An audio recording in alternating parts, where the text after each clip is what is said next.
Hi guys, this is Ashley back with another video. Before we get into the video, like, comment, and subscribe to the channel. And make sure you guys subscribe to Pop Obsession. I'll be dropping a video on Saturday. Okay? So make sure you subscribe and turn on your post notifications. Let's get into Botch and Bitter. Botch and Bitter is still rambling on Spaces and bragging about her new album and going off on fans. What we doing? We are about to go work again, a meeting again. It's just not stopping. You want to know why? We started at 9 a.m. And we started at 9 a.m. We started at 9 a.m. But listen, everything is going to fall right in place. I hope, let me tell you something.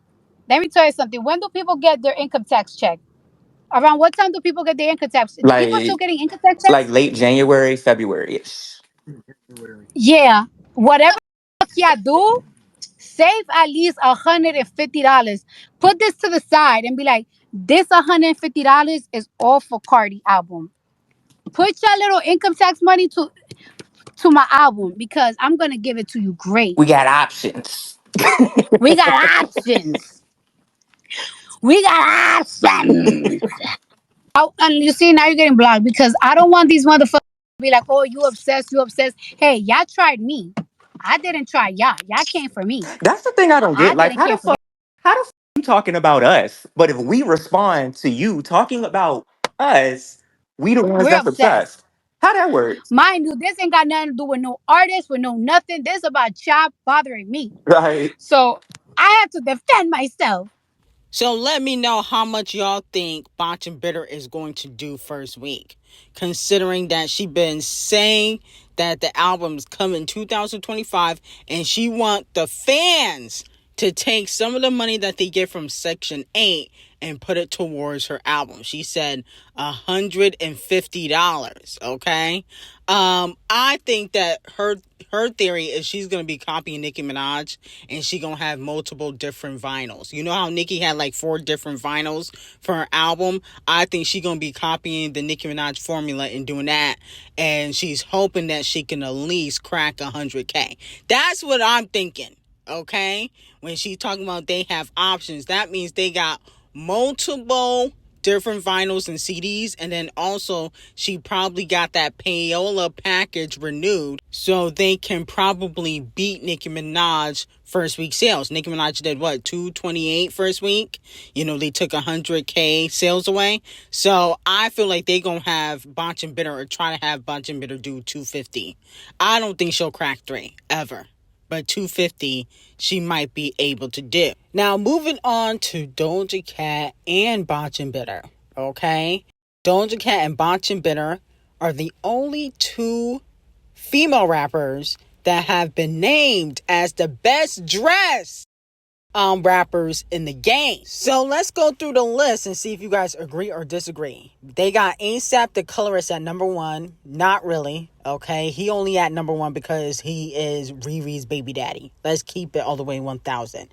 The way A$AP the Colorist dress is very tacky and ghetto. At number 2 is Little Twizzler here. Absolutely, positively no. He's only on the list because he's Champagne Thickums' ghostwriter. Then they got Tyler, the Creator, at number 4. Absolutely not. Okay. Kung Fu Kenny at number 3, though. Yes, I agree. 110% that Kung Fu Kenny is one of the best dressed rappers in the game. Absolutely. Playboy Bottom Cardi. No. Bottom Bussy Playboy Cardi is a no. Stop. Botch and Bitter at number 6. I low-key agree. I think when she do her red carpet looks, most of the time her looks do hit. Unfortunately, her surgeon don't do really that great of a job when it comes to the face, but the stylist be A1. Colin Carter, you deserve your 10s. Doja Cat at number 7. I agree completely. Smino at number 8. I kind of agree. I feel like Champagne Thickums low-key took his image. You know, Champagne Thickums was copying him a little bit. Tierra Whack, no. okay? Just because she want to be the broke down version of Missy Elliott don't mean she's a fashion icon. She need to sit the F down. Travis Scott, no. I'm going to have to disagree with that one, okay?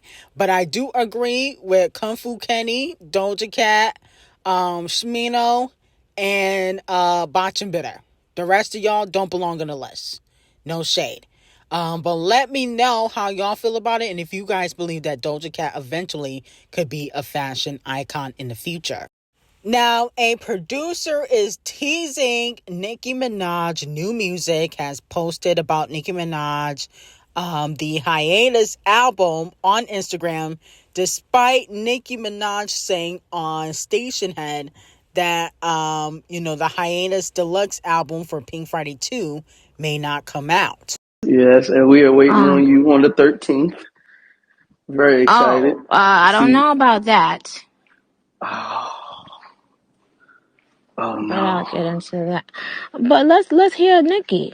Okay, so that's what Nicki Minaj has said before she went on, her vacation with her family for her birthday. She went on Stationhead, and this is what she allegedly has said. But it looks like she might be dropping something. Okay, are you guys ready? Here's my thing. I think Nicki should continue her hiatus and drop music in 2025. I think that would be best. Okay, because I feel like Nicki cannot just drop a single and then, no music video, no marketing, no playlisting. The fans want that. Okay, I feel like if she really wants the record to do what it needs to do, she has to come back with a big bang song. Preferably, I think that she is owed a Kung Fu Kenny collaboration, but we may never get that. But I think she got to come back with a banger feature or a banger solo song with a music video, playlisting, radio, the whole nine. Okay, that's what the fans want. I see a lot of fans asking for that. They want that push because that's what everybody else is getting. They don't want Nicki just to drop a record and then, it's just promoted on Instagram or Stationhead. They want the full nine. And so with that being said, I think Nicki Minaj and Republic, they got to make sure when Nicki come back, it's a big bang, okay? Especially on Botch and Bitter's head top because she's been talking reckless. Okay, she called Nicki Minaj old and wash. She said that she will be basically dropping a diss record. I already posted the receipts, 2 to 3 days ago, okay, on YouTube. She been talking reckless. I think we got to check Botch and Bitter and make sure Nicki Minaj remains the number one top bitch in the female rap game. Now, even though Megan Thee Stallion is on hiatus, she still got her foot on Milagro Graham's neck, okay? It has been reported that Milagro Cooper motion to dismiss the lawsuit Megan Thee Stallion has against her has been denied, okay? Devil Nation is not playing around. I believe Megan Thee Stallion is suing Milagro Graham for harassment and cyber stalking. That's what she's suing Milagro for.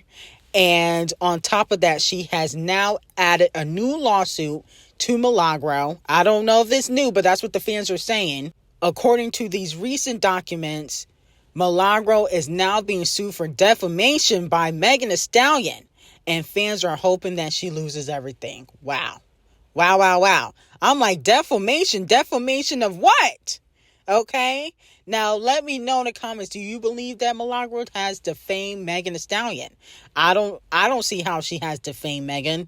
But then again, I don't really know. I don't be paying attention a lot of times, except when it comes to me. Now, a lot of people are pointing out certain things that have been reported in the court documents. One thing that everybody is kind of talking about is that Mr. Tory Lanez, Mr. Peterson, prison call logs demonstrate Mr. Peterson as repeatedly discussing mob radio with his father, who is the defendant. And in one phone call, Peterson, which is Tory, assured that unfortunately Megan Thee Stallion would be unable to prove that Mr. Peterson, Tory, had paid Mob Radio for attacking Megan. Okay, so I guess, unfortunately, it looks like Devil Nation has got a hold of the phone calls between Tory and his father, and I guess they were saying that Megan is going to have a hard time proving that, Mob was paid by Tory Lanez, which she alluded in her lawsuit. Okay, but it looks like Devil Nation is working hard because they got this bit of information, so it looked like they definitely gonna find some more. It also was reported that Mob Radio released confidential information to the public ahead of its disclosure in court in an attempt to manufacture false narratives about Tory and Megan Thee Stallion and rally the public against Miss P. So that is what Devil Nation, Alex Sparrow, is saying that Mob Radio has done. They included an example that said in February of 2022 on a live stream X account, Milagro admitted that she and a blogger, Livingston Allen, got the same sources, that Mr. Peterson's DNA was not present on the firearm. This source could only have been Mr. Peterson's then criminal defense attorney, to whom the DNA report was turned over. In truth, as the pretrial hearing on February 23rd, 2022 was held after the defendant and Mr. Allen shared misinformation regarding Mr. Peterson's DNA, no one stated that Mr. Peterson's DNA was not found on the firearm. In reality, the DNA results from the firearm were inconclusive, meaning that Mr. Peterson could not have excluded or included as one of the possible contributors of the mixed genetic material. Okay? So that's what they're saying that Mob really lied about. And I guess this is what they're using as defamation. But I don't really feel like this is defamation because, to be quite honest, if it's inconclusive, that could mean that his DNA wasn't on it. So, I mean, I don't know what they're trying to insinuate here, but it looks like they're grasping for straws. But Devil Nation probably gonna win this. I feel like they will. Now, Donkey of the Day is going out to the dummies that are coming for Blue Ivy's beautiful dress that she wore to the Mufasa red carpet event. Okay, she is starring in the Mufasa film. And people were saying how her dress was inappropriate. Okay, one person was saying, honestly, the way Blue Ivy, a 12-year-old, is over-sexualized by her parents needs to be studied because she is still a child. They're dressing her like she's 17, 18 years old. Now, I saw her dress. I don't feel like it was inappropriate. I mean, what did you want her to wear? A Kohl's dress? Shein? Okay, this is probably luxury, and it's appropriate in my opinion. She's tall, and so she looks older than what her age is, because to me, she doesn't even look 12 to 13. To me, she looked like she about 15, 16 in my opinion. But, well, I would say 14. She looked like 14, 15 in my opinion with the makeup. Now, without makeup, she might look her age, but she looks older because she's taller. I don't feel like they're sexualizing her because she wore a dress that didn't have sleeves. She was completely covered, and this is a red carpet event, okay? So she's not going to wear something from Burlington Coat Factory like some of y'all would have your children in, okay? She's in high-end designer clothes, and it was appropriate dress for a red carpet event. Okay, I thought she looked fabulous. I mean, why is y'all hating on Blue? Now, moving on to Kung Fu Kenny. Kung Fu Kenny's G0ＥŞ is going to be at number 2 for the third week in a row on the Billboard 200 album chart with 130,000 units sold its third week. So congratulations to Kung Fu Kenny. Now, a lot of people are comparing Something for the Losers to G0ＥŞ. Now, G0ＥŞ with 12 songs did 319 first week. Something for the Losers by Champagne Thickums, which had 23 songs, did 400,000 first week. The second week, they both did 164,000. Okay? So in the second week, Kung Fu Kenny sold just as much as Champagne Thickums with half the songs. Okay? And then in this third week, Champagne Thickums, unfortunately, does not beat out Kung Fu Kenny, and Kung Fu Kenny outsells him with 130,000 first week. Something for All the Losers did 120,000 first week. So we'll see, what's going to happen, because it looks like this album, GNX, is remaining stable on the charts, and a lot of people are saying that this album is a classic. Let me know how y'all feel about that. Now, TDE's Christmas and Toy Drive is today, okay? And AB Soul is performing Doechii, Isaiah, Rashad, J-Rock, Kung Fu Kenny, Ray Vaughn, Schoolboy Q, Sir, SZA, and Zakari. So a lot of people are saying, they're shocked that, Kung Fu Kenny is performing, because he's technically not a part of TDE, but he considers TDE to be like family. Okay, so of course he's going to perform. They should live stream it, but they probably won't. But they should. Everybody wants to see these people perform. I mean, this is unfair. Why does it have to be a concert for a charity event? They should just be going on tour with each other. They need to pop out at Kung Fu Kenny and SZA's stadium tour.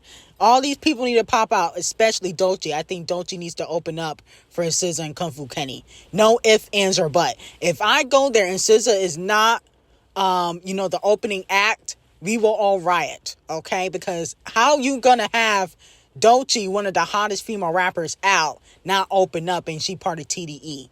That don't even make sense. Now, J. Cole, you gotta come to the front of the congregation. Why are you trying to get the sympathy train rolling? Because nobody cares about your music career anymore. J. Cole and Dreamville announced that the 2025 Dreamville Fest will be the last one. And it starts in April 5th and April 6th. Those are the dates. A lot of fans believe that J. Cole will be possibly retiring.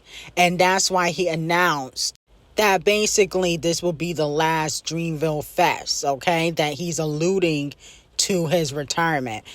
I don't really care. Okay? I mean, if J. Cole retired, good riddance. No shade. I mean, you haven't really gave me a boppity bop in a long time. I haven't really just sat and listened to J. Cole like that in a long time. So if you want to retire, good riddance, toodaloo. You'll be missed, not by me, but there'll be some stupid people that might miss you musically. I probably won't, because at the end of the day, I feel like you've been putting out lackluster music in probably the last 2 to 3 years. Okay, but J. Cole has scored another big plat. Okay, No Role Models is now officially 14 times platinum. It becomes the 4th highest certified rap song ever and his 2nd diamond record overall. So congratulations to J. Cole on this. I mean, you can't even really hate on that. No Role Models is a bop, okay? But he hasn't made a song like that in a long time for me. I feel like he's not as hungry as he used to be. I mean, he basically was scared to beef with Kung Fu Kenny. So you definitely can tell he's not really in his rap bag. I don't think that J. Cole should be doing music at all. Didn't he ruin Ari Lennox's career? Didn't Ari Lennox say she wanted to be out of her contract with J. Cole and his label? I don't think he should be doing music. I think maybe he want to be a pastor or something, because I just feel like his head is not in rap, in my opinion. Now, here comes Lying SZA. Okay, she decides to tease Delana SOS Deluxe, even though SOS came out 3 years ago. And then there was a video going around of her. I don't know if she was taking a dump or if she was peeing in the woods, but that was disgusting. So, SZA, you're receiving donkey today. Okay, I'm here for the music, but why do you have to be weird? Why was you squatting like that in the middle of the woods like that, butt naked, with your BBL booty out like that? That was nasty. I don't understand. It's like she lost a lot of class being next to Champagne Thickums. Ever since she got next to him, she lost a lot of class. Got a BBL, don't want to put on clothes. I just feel like she just doing too much. She want to be an Instagram model. You're supposed to be a singer, not an Instagram thought. So you're receiving donkey of the day for that. I'm sorry. That was kind of gross. I don't understand what SZA does, but I think Kung Fu Kenny probably can lead her back down the right path. She was down the wrong path hanging out with Champagne Thickums. I think Kung Fu Kenny can lead her back down the right path and hopefully make her put on some clothes. She looks a mess.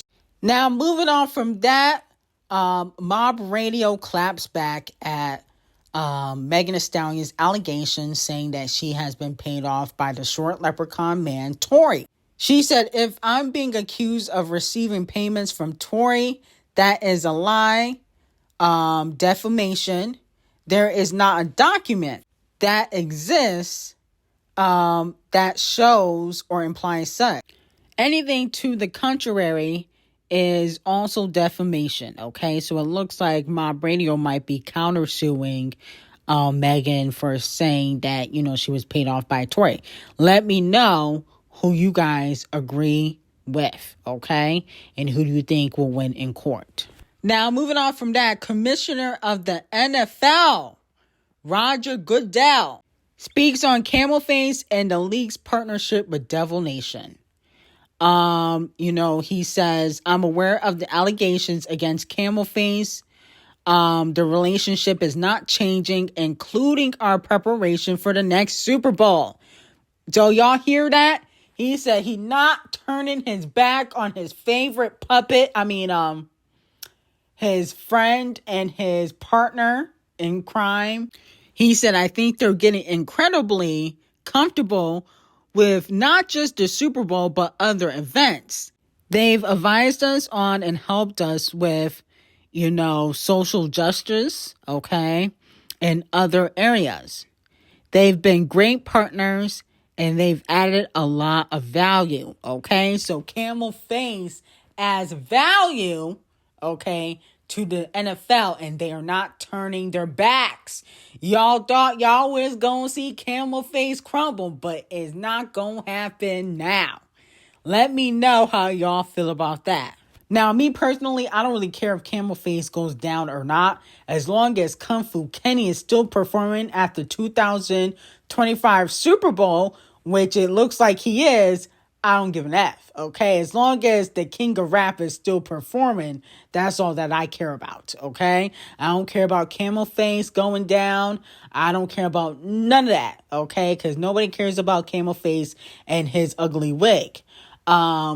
Is Kung Fu Kenny's year, and he deserves to perform. That's all I really care about. I don't care about nothing else. Now, it also looks like Queen Bee and Camel Face are still going to be on top because the NFL has extended its intermission to give Queen Bee a longer show. Yes! Oh my goodness.